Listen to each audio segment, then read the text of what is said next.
Estamos ao vivo, estamos online, Leandro? É isso aí, meu diretor. Muito boa tarde, galera. Sejam todos bem-vindos e bem-vindas a mais uma aula de geografia na sexta-feira habitual, porém um pouquinho mais cedo.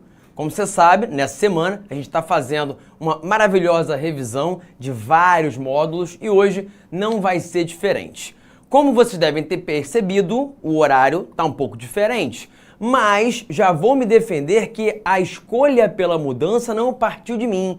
Tô vendo aí no chat vocês falando que a revoada vai acontecer, controla o álcool. Não foi uma escolha deliberada da minha parte chegar aqui mais cedo.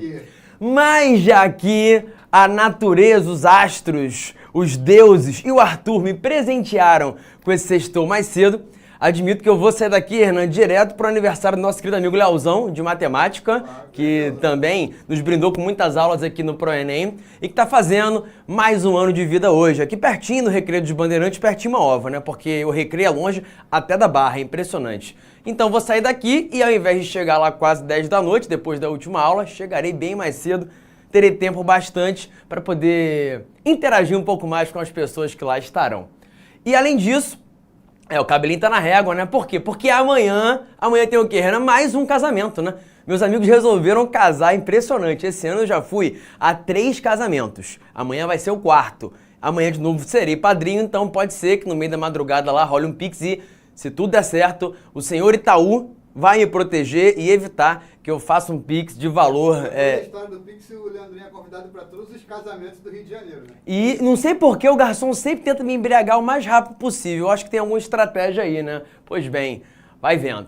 Seguinte, gente, vamos ter nossa aula de geografia agora um pouquinho mais cedo, porque o Arthur precisou trocar. Ele vai dar a aula dele nos 2 últimos tempos. E a gente agora vai fazer uma revisão de Geografia 1, falando sobre vários assuntos relacionados à geopolítica. Aliás, como vocês imaginam, já sabem, ontem tivemos uma notícia super importante que diz respeito à geopolítica, a ampliação de um grupo de países conhecido atualmente como BRICS e cujo futuro nome a gente ainda não sabe. Pode ser que o nome se mantenha, pode ser, quem sabe, que venha aí um BRICS+, que coloquem outras iniciais, enfim, por enquanto tudo é especulação. Mas o que se sabe, para além do nome, é que isso envolve uma grande mudança no tabuleiro da geopolítica e eu vou comentar sobre isso daqui a pouquinho com vocês. Mas antes... Leandrinho, Fala tu. tá ruim de fazer... Oi? Tá ruim de fazer sigla agora, hein? Só entrou país com vogal, né? Tá complicado, né? Mas o pessoal é criativo, eu vi umas possibilidades aí, BRICS, uma coisa meio esquisita, né? Uma cacofonia estranha, mas, enfim, né?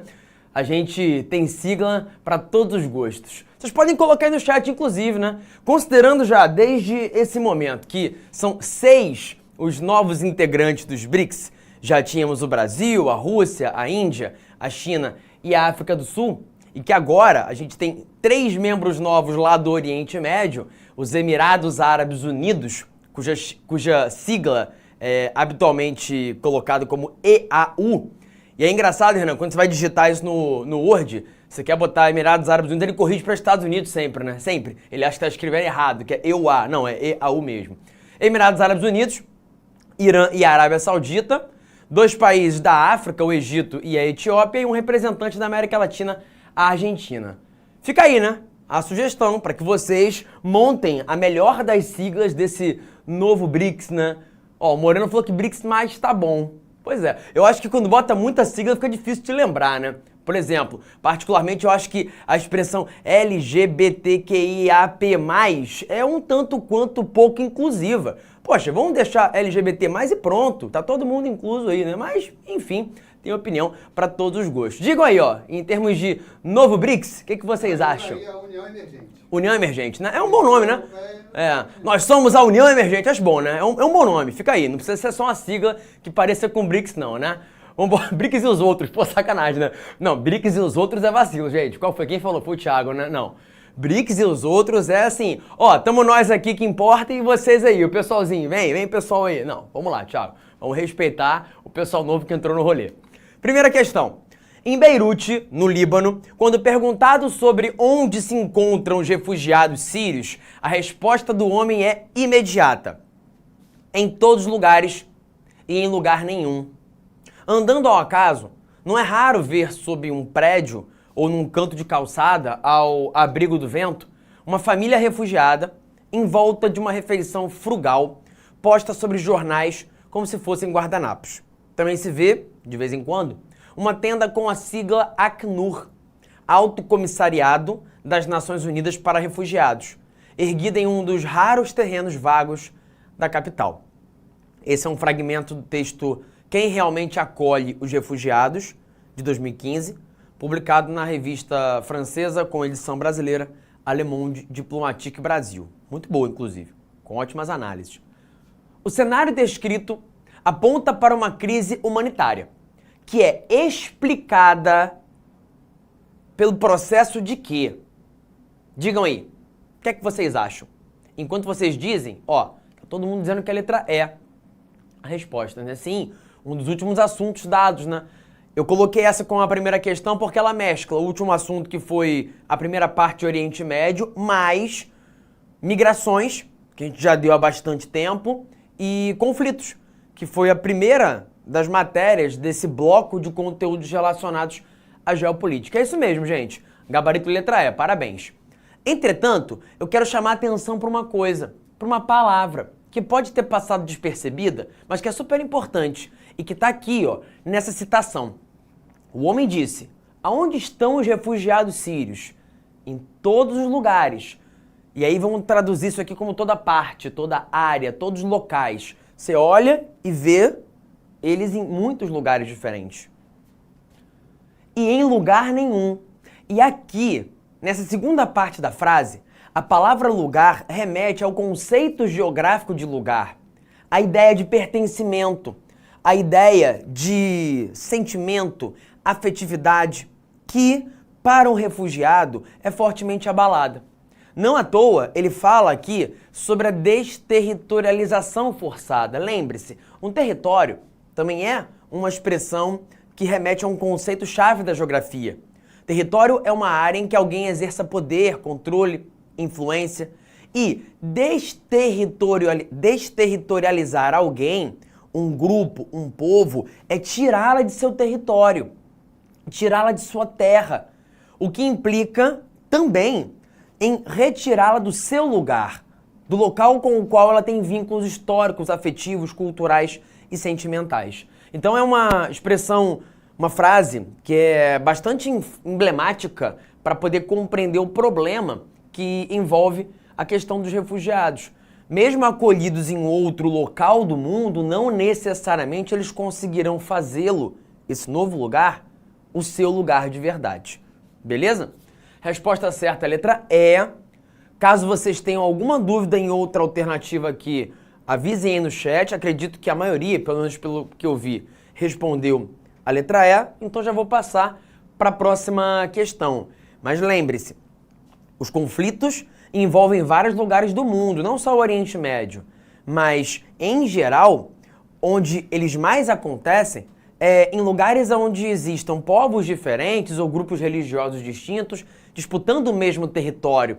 E aí, muitas vezes, um dos grupos, um dos povos, um dos grupos religiosos perde o direito a ocupar aquele território, se desterritorializa, é expulso dali. Ou então vive alijado de muitos dos seus direitos básicos, como é o caso dos palestinos, que nós comentaremos melhor na próxima aula, na semana que vem, que é para falar fundamentalmente sobre o conflito árabe-palestino. Então é sobre o Oriente Médio? É, mas é para falar especificamente sobre o conflito árabe-israelense. O Tiago e a Júlia perguntaram por que não é a letra A. Vamos lá? Migração massiva de pessoas. Pode ter a ver com a questão dos refugiados, uma migração em massa. Foi o caso dos sírios desde que a guerra civil estourou por lá. Foi o caso dos ucranianos quando a guerra estourou por lá recentemente também. Porém, nesse caso, e na maior parte dos casos em que há refugiados, essa migração não acontece por causa de uma catástrofe natural. Lembrem-se, uma catástrofe natural pode provocar, sim, uma migração em massa de pessoas, só que eles não serão caracterizados como refugiados, a menos que, num cenário futuro, a gente reescreva a legislação que define o que é refugiado e reconheça também como refugiado aqueles que sofrem por questões climáticas. Essa é uma discussão super recente sobre o quanto no futuro, possivelmente, pela mudança climática em curso, a gente vai ter muitos refugiados climáticos. Mas, por enquanto, a categoria refugiado, tecnicamente, envolve aqueles que foram expulsos do país onde viviam, tiveram que fugir por conta de algum tipo de perseguição política, étnica ou religiosa. Tá bom? Então, por isso, a resposta não pode ser letra A, porque ela se refere a uma catástrofe natural e não a algum tipo de perseguição. Para migrações como um todo, isso vale como resposta. Para a migração de refugiados, não é uma explicação ideal. Tá bom? Próxima. Questão 2. O nacionalismo curdo é um nacionalismo muito antigo. Lembremos, o que é uma nação? É um agrupamento de pessoas que tem uma história própria, uma tradição, uma cultura, uma língua, muitas vezes. É o caso do povo curdo. O povo curdo compõe uma nação. O Kurdistão já existe no papel, num tratado do início dos anos 1920, mas que depois foi quebrado, porque não interessava nem aos turcos, nem ao Irã e principalmente a Grã-Bretanha e a França, que eram as potências dominantes na região. Então, o nacionalismo curdo é consequência dessa história. Esse é um fragmento de um texto que é uma entrevista com Luiz Antônio Araújo, Perspectivas sobre o Oriente Médio, de 2015, publicado na Revista Acadêmica de Relações Internacionais da ISPM. Um empecilho, um entrave, uma dificuldade, um problema, uma barreira para a autodeterminação da nação, ou seja, nós, o povo curdo, vamos declarar a independência desse território que ocupamos e passaremos a chamá-lo oficialmente de Kurdistão e exigiremos que a comunidade internacional nos reconheça também. Queremos uma cadeira na ONU como nação independente. Queremos ser um Estado-nação. Queremos ser um país. E isso começará pela nossa autodeterminação. Nós, o povo curdo, começaremos a colocar em prática essa mudança político-territorial. É disso que a questão fala. Por que isso não acontece? Por que é que o povo curdo não faz isso? Há várias razões, mas uma delas é a mais importante dentre as opções aqui. Vocês estão dizendo em massa, né? De Deus. É isso. Será? Verdade. Quem é o povo curdo? Um povo que está espalhado entre vários países, a maior parte deles, país do Oriente Médio. Aonde está a maior parte desse povo? Na Turquia. Mas tem grandes grupos de curdos na Síria, no Iraque e no Irã. E há também uma minoria bem pouco expressiva, numericamente, de curdos na Armênia e no Azerbaijão. Aliás, falando em Armênia e Azerbaijão, se eu não me engano, eu comentei na semana passada, há um conflito em curso hoje dentro do Azerbaijão. Ah, Leandro, mas é relevante que eu saiba um conflito que acontece no Azerbaijão? Será que o Enem vai me cobrar detalhes disso? É pouco provável, mas pode ser que apareça lá um texto falando para você sobre a gloriosa e tradicional região de Nagorno-Karabakh, que se declarou independente de maneira unilateral anos atrás, sendo um território armênio dentro do Azerbaijão, mas cuja independência não foi reconhecida por praticamente nenhuma nação e que agora está sob um grave cerco praticado pelo exército azeri, o exército do Azerbaijão, que impediu a entrada e saída de pessoas ou suprimentos pela única conexão entre Nagorno-Karabakh e o país Armênia, que é vizinho ao Azerbaijão. O que acontece lá há meses é uma grave crise humanitária, que muitos analistas internacionais têm apontado como sendo uma tentativa de genocídio, de extermínio da população local. A gente pouco ouve falar disso, porque a gente, em geral, aqui no Ocidente, acaba observando muito mais alguns conflitos e ignorando outros, até porque a gente é muito influenciado pela mídia ocidental. Por exemplo, vocês têm acompanhado, vocês sabem, da sequência de rupturas institucionais que aconteceram ao longo dos últimos 2 anos em vários países de uma parte do continente africano? O Sahel? Vocês sabem onde fica e o que é que aconteceu com os países Burkina Faso, Mali, Chad, Mauritânia, Níger e também com o Sudão? Talvez sim, provavelmente não. Mas esse lugar do mundo que fica no Sahel, digamos, na fronteira entre o Saara e a África subsaariana, tem se transformado numa importantíssima zona de disputa geopolítica nos últimos 2 anos e que demonstra a ação indireta dos Estados Unidos e da União Soviética, da Rússia, naquele que pode aparentemente ser mais um dos palcos dessa suposta Guerra Fria 2.0 que está acontecendo agora e que teve como um de seus novos capítulos essa questão dos BRICS, que comentaremos daqui a pouco, porque há uma questão sobre esse assunto. Então há muitos conflitos acontecendo no mundo por razões diversas.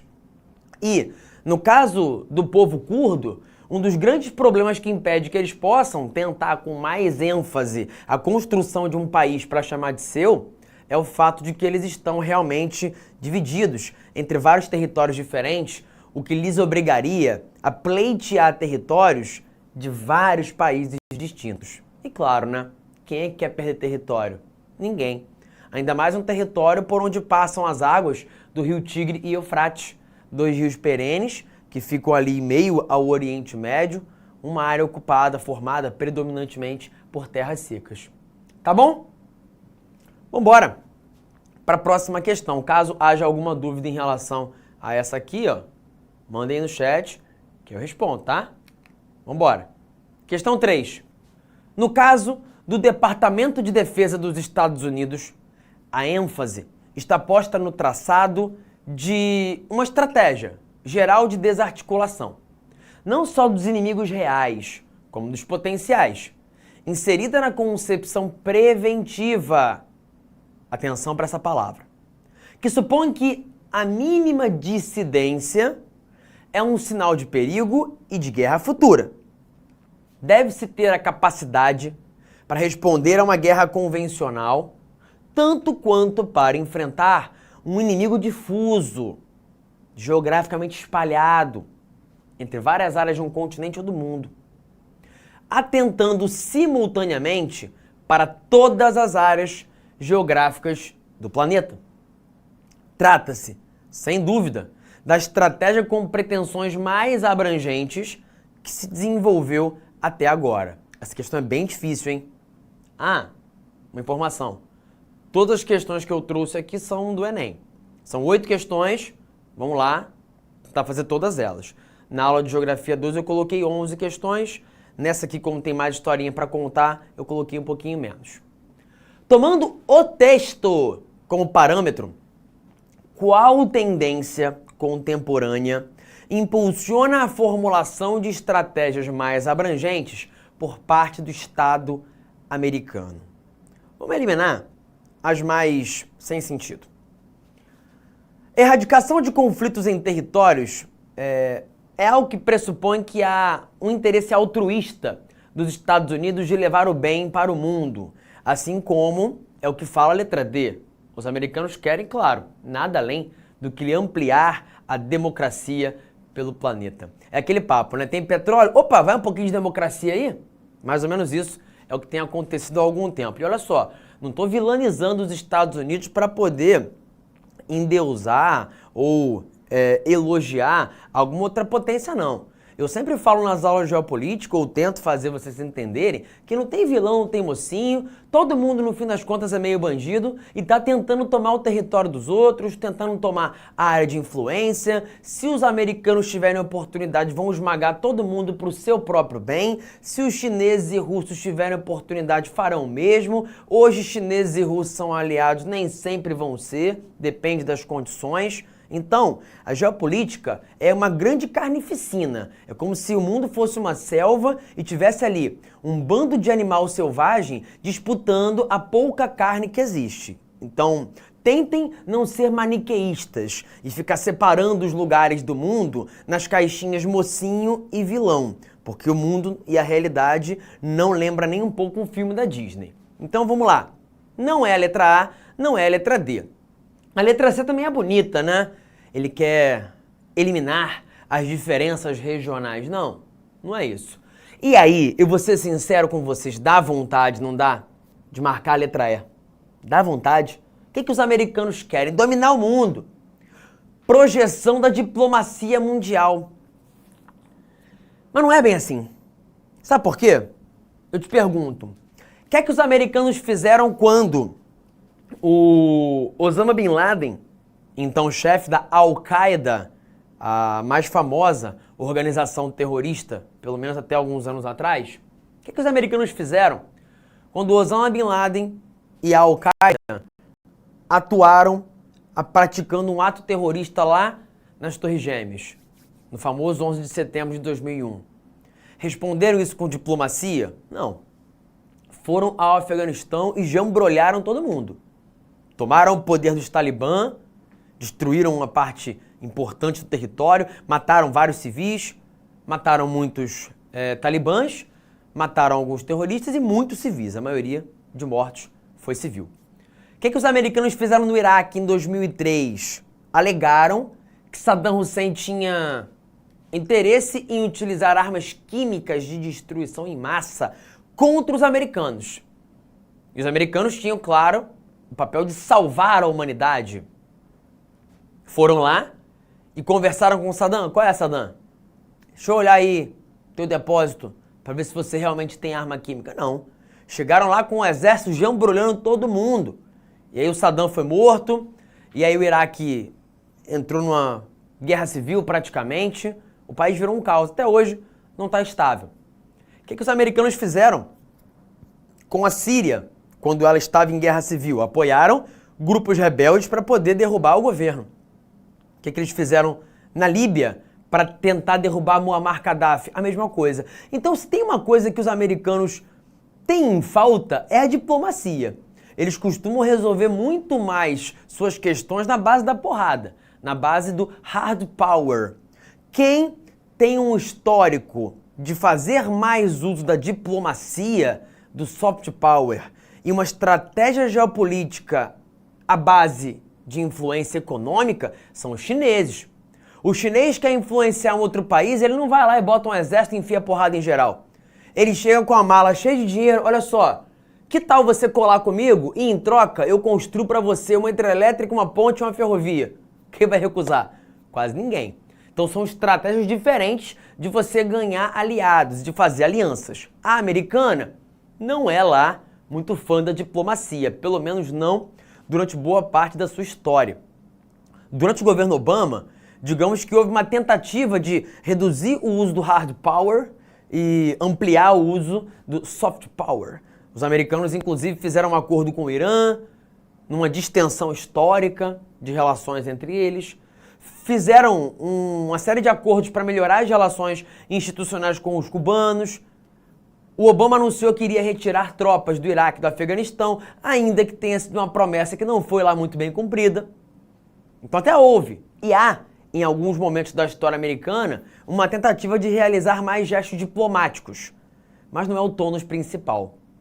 Então a resposta não é a letra E. Ué, a resposta é a letra B? É. Por quê? Pensa comigo. Opa, telefonezinho aleatório tocando aqui, ó. Quem será? Quem será que me liga essa hora? Meu pai, né? Sempre me ligando na hora que eu não posso atender. Bela canção, hein? É, pois é. É a canção de quem nunca mudou o toque do celular, né? Imagino que muitos de vocês aí tenham esse toquezinho do celular. Todo mundo que tem Samsung é preguiçoso que nem eu, nunca trocou o toque. Tem essa mesma melodia aí no seu celular, né?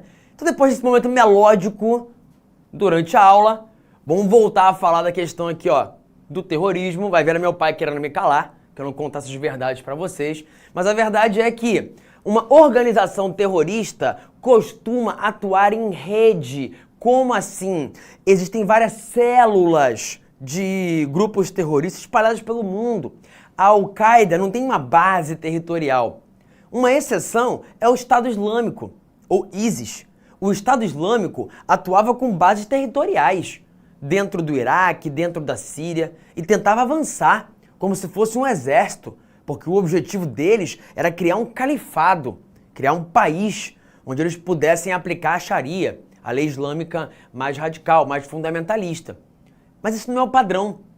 O padrão é que as organizações terroristas atuam em rede, com células dispersas pelo mundo. Então veja, ele está falando aqui sobre inimigos difusos, espalhados ao mesmo tempo em todas as áreas geográficas do planeta. Uma célula terrorista pode provocar um atentado no Brasil e combinar com outra célula para que ao mesmo tempo ocorram atentados na França, nos Estados Unidos e em outras várias partes do mundo. Daí a preocupação americana de tentar desarticular previamente os inimigos que ela entende que pode ter no futuro. Essa é uma estratégia que foi criada, pelo menos em público, pela primeira vez com grande divulgação, a partir de 2001. Lá no pós-11 de setembro de 2001, o então presidente dos Estados Unidos, o George W. Bush, foi a público e disse: daqui para frente, nós não seremos mais, jamais, atacados em nosso próprio território. O que aconteceu aqui hoje jamais se repetirá, porque nós, os Estados Unidos da América, atacaremos antes de ser atacados. Identificaremos todas as ameaças potenciais, todas as ameaças possíveis e faremos ataques preventivos. Essa ficou conhecida como a doutrina Bush. A doutrina Bush foi a doutrina geopolítica e militar dos Estados Unidos entre 2001 e 2008, que culminou na invasão militar ao Afeganistão e ao Iraque. No caso iraquiano, sob a alegação de que os iraquianos tinham o interesse em atacar os Estados Unidos. Olha como eu estou fazendo um ataque prévio. Eu estou antecipando o que eu entendo que é um risco de guerra futura. Eu estou não necessariamente atacando um inimigo que já é real, mas um inimigo potencial. Seja ele um país como o Iraque, um governo de um país como o do Afeganistão, ou uma organização terrorista, como a Al-Qaeda ou o Estado Islâmico. Tá bom? Vambora? Então a resposta é letra B, ou seja, a tendência contemporânea de propagação de organizações terroristas em rede é o que impulsionou ao longo das últimas 2 décadas a formulação de estratégias diferentes na geopolítica dos Estados Unidos. Por isso, gabarito letra B, tá bom? A Maria Clara M pediu para eu comentar a letra E na questão 2. Olha aqui, ó. Divisão do território por fundamentalistas islâmicos. Fundamentalistas islâmicos são encontrados em vários lugares, inclusive em lugares onde está o povo curdo.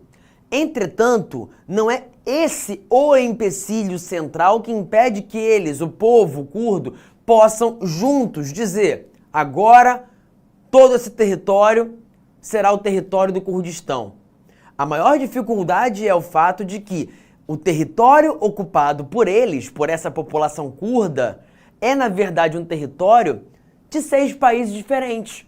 Então isso implica brigar com 6 países diferentes. Não é apenas com um governo, ou chegar a acordo com um governo. É tentar chegar a um acordo diplomático, costurar uma aliança, um entendimento, ou mesmo brigar com 6 exércitos de 6 países diferentes. Não parece lá uma tarefa muito fácil, tá bom?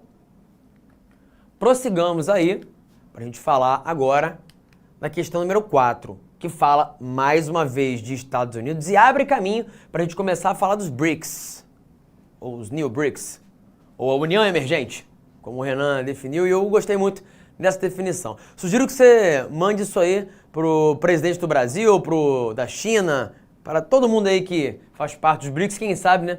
Eles adotam e te mandam aí algum brindezinho. A Marinha identifica na voz de Thomas Barnett uma ampla região potencialmente insubmissa. Olha o nome, insubmissa. Os caras são rebeldes. Quem tá dizendo? A Marinha Americana. A Marinha Americana olha para esse pessoal e olha, ó, esses caras são rebeldes, hein? Eles não estão aceitando bem nosso domínio sobre o território deles. Vamos ter que fazer alguma coisa. Ou simplesmente irredutível às normas gerais de funcionamento promovidas pelos Estados Unidos e sancionadas pelo FMI, pela Organização Mundial do Comércio e pelo Banco Mundial. E não necessariamente por sua consciência rebelde, mas sim, em muitos casos, pela insubstancialidade de suas instituições estatais. Essa questão é muito legal, cara, porque ela mostra bem qual é a perspectiva de mundo dos americanos. Os americanos representam a maior força dentro da ONU, dentro da OMC, do Banco Mundial, do Fundo Monetário Internacional, que são as grandes instituições que determinam as regras do jogo. É como se a economia global, as finanças globais e o comércio fossem jogos, e esses jogos têm que ter regras, e quem define as regras são algumas instituições, o FMI, a OMC, o Banco Mundial e a ONU.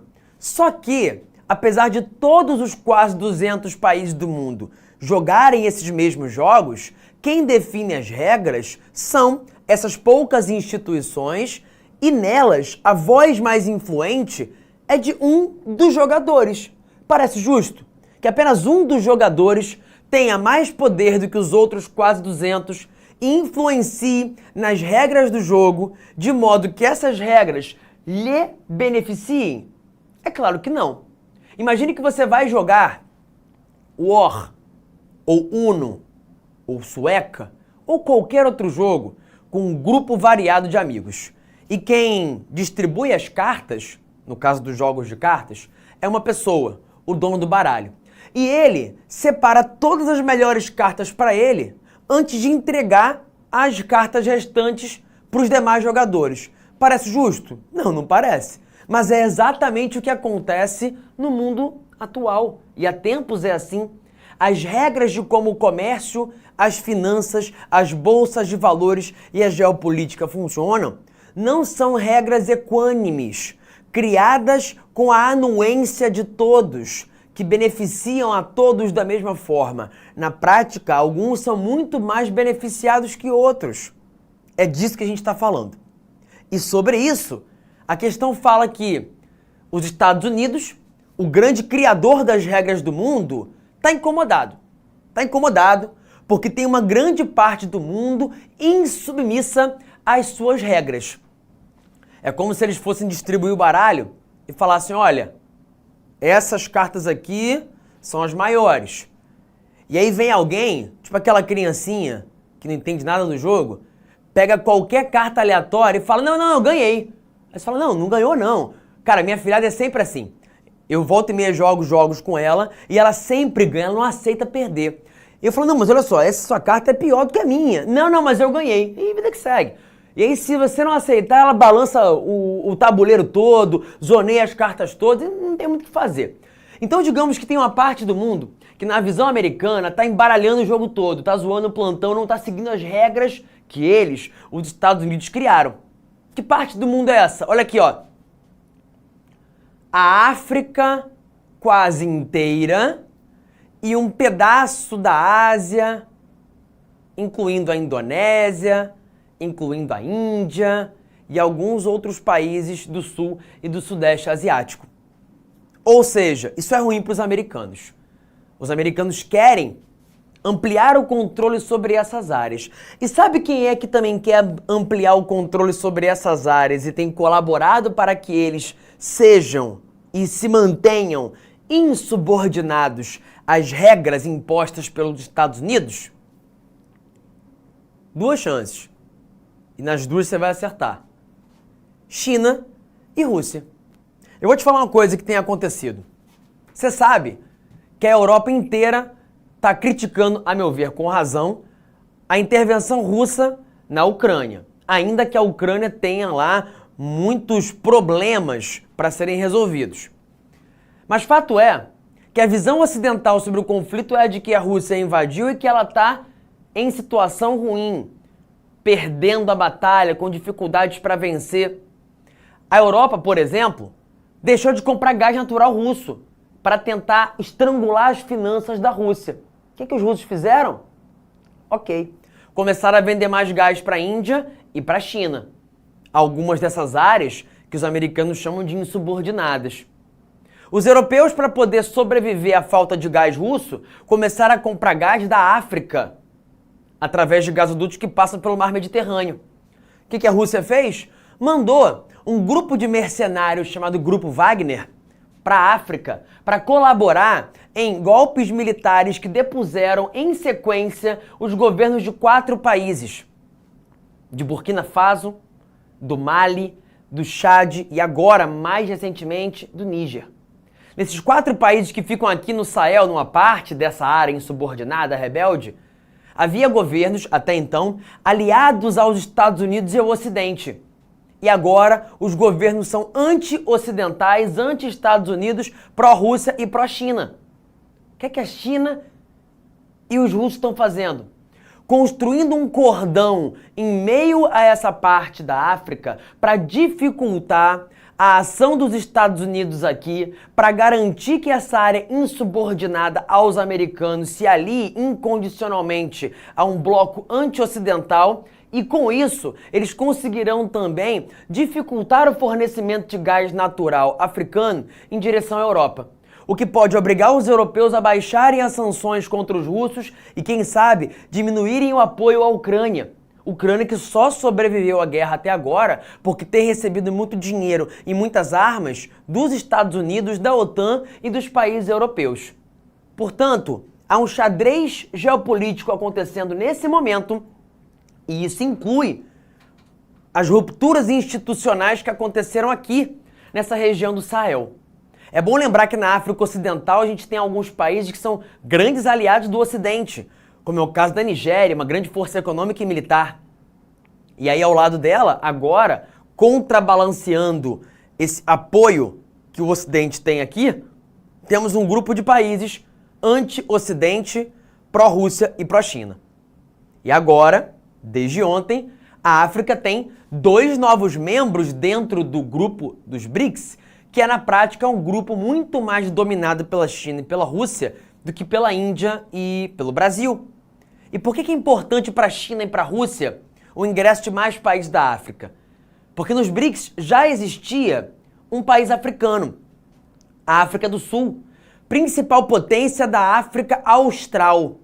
Agora, eles possuem o Egito, principal potência da África do Norte, e a Etiópia, principal potência da África Oriental.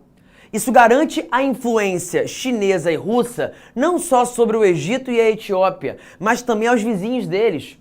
Tendo o Egito como aliado, aumenta a influência russa e chinesa sobre a Argélia, sobre a Líbia, o Marrocos e a Tunísia. Tendo a Etiópia como aliada, aumenta a influência chinesa e russa sobre o Djibouti, a Eritreia, a Somália, Ruanda, Uganda e Burundi. Isso significa que hoje, praticamente a única região da África não fortemente influenciada por esse bloco anti-ocidental, que é um contraponto à histórica dominação hegemônica dos Estados Unidos sobre o mundo inteiro, é essa pequena porção da África Ocidental, liderada pela Nigéria, que não é pouca coisa, porque a Nigéria é simplesmente hoje a maior economia da África. E essa região é do Golfo da Guiné, que é a maior região produtora de petróleo do continente africano. Veja então que o xadrez geopolítico está acontecendo e a gente vai ver ainda muitos desdobramentos pelos próximos anos. Tá bom? As preocupações do governo estadunidense expressas no texto e no mapa evidenciam uma estratégia para quê? O que é que os Estados Unidos querem com essa estratégia apontada ali no mapa? Eles querem compartilhar inovação tecnológica? Querem sim. Eles querem promover a independência financeira dos países africanos, da Ásia? Legal. Eles querem incrementar intercâmbios culturais. Ó, África, mande pra cá coisas que eu vou mandar pra aí coisas. Ampliação da influência econômica. Então a África é considerada por muitos analistas como uma espécie de última fronteira do capitalismo. E não é à toa que tem muita gente de olho nesse continente. Tá bom? Gabarito letra D de Didico. É isso mesmo. Bora para 5 e para 6, que são duas questões rápidas que a gente faz porque já falamos sobre esse assunto bastante, hoje até, em outras aulas também. Entenda a crise na Ucrânia. O presidente russo, Vladimir Putin, e 2 líderes da Crimeia assinaram em 2014 um acordo para tornar a República Autônoma da Crimeia parte da Rússia. O tratado foi assinado 2 dias após o povo da Crimeia aprovar um referendo, a separação da Ucrânia e a reunificação com a Rússia. A votação foi condenada por Kiev, pela Ucrânia, e pela comunidade internacional, que a considera legítima. Entretanto, o povo da Crimeia exerceu o direito à suposta autodeterminação, entendendo que podia e queria fazer parte do território russo. Qual a justificativa para esse acordo? A compreensão de que a Crimeia é russa, tem um povo russo, uma história russa, a identificação cultural que eles possuem muito mais com a Rússia do que com a Ucrânia. Já fizemos uma questão parecida com essa em outro momento. Então, ó, molezinha, né? Gabarito, letra D. A próxima, também sobre esse assunto, fala sobre a Crimeia, uma porção inseparável da Rússia, que mudou ao longo do tempo. E considerando a dinâmica geopolítica do texto, a justificativa usada por Vladimir Putin em 2014 para anexar essa península apela para um argumento de que populações com um idioma comum, que façam parte da mesma nação, devem estar submetidas à mesma autoridade estatal. Então a lógica é a mesma da questão anterior. Se é o mesmo povo, e eu entendo que o povo da Crimeia é russo, ela deve fazer parte do nosso território. Assim como, hoje, o Vladimir Putin alega que, na verdade, a Ucrânia sequer existe. O povo ucraniano é uma invenção. E que todo aquele território faz parte da antiga Rússia, do coração da Rússia, e por isso deve ser anexado ao território da Rússia. Beleza? Gabarito, então, letra A.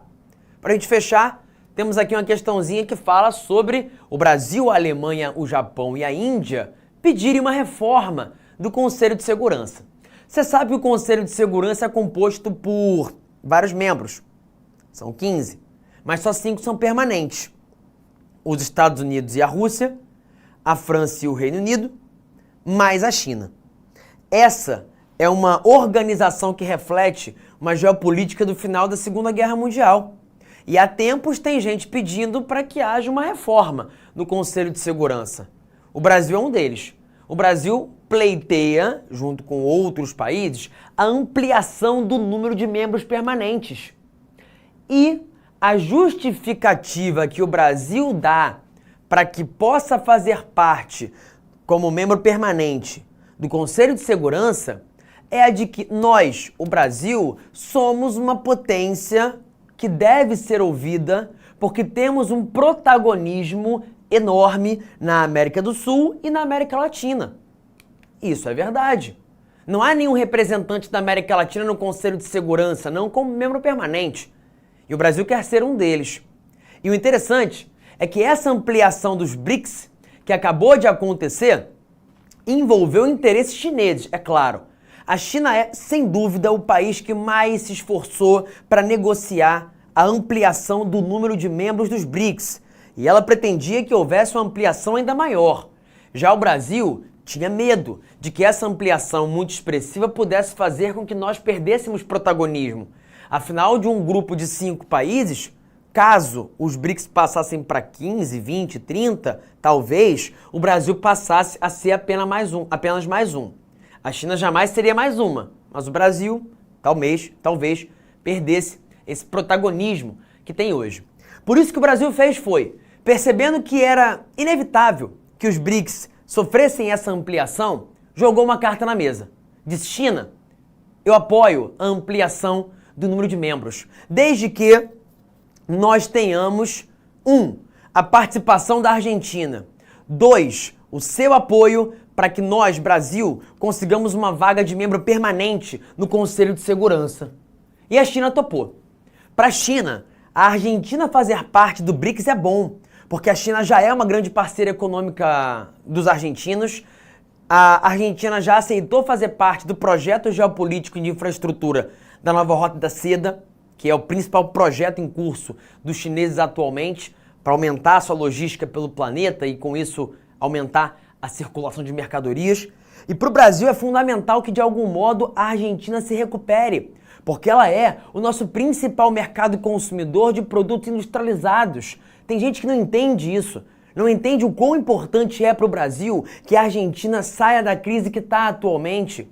Atualmente é força de expressão, né? A Argentina está em crise há uns 20 anos. Entra governo, sai governo, e não resolvem bem os problemas que eles possuem. Governos de esquerda, de direita, de extrema esquerda, de extrema direita. Ninguém consegue resolver a zona e os problemas que a Argentina possui. Para o Brasil isso é ruim, porque a gente perde um mercado consumidor muito importante. O único país, basicamente, que compra as tralhas industriais que a gente produz.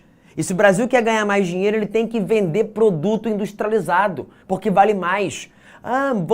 Para que a Argentina se temos os Estados Unidos? Porque os americanos não compram carro da gente. Eles não compram eletrônico da gente, não compram geladeira da gente. O americano compra soja, compra laranja. E você acha que vale a pena pro Brasil ter parceria comercial com um país que só quer comprar essas porcarias da gente? É claro que não. Para o Brasil, a ampliação do BRICS pode ser muito importante, porque pode ser que se abra um caminho para a gente vender mais produto para vários países da África, para vários países do Oriente Médio. Ampliar negociações com a Arábia Saudita é importante.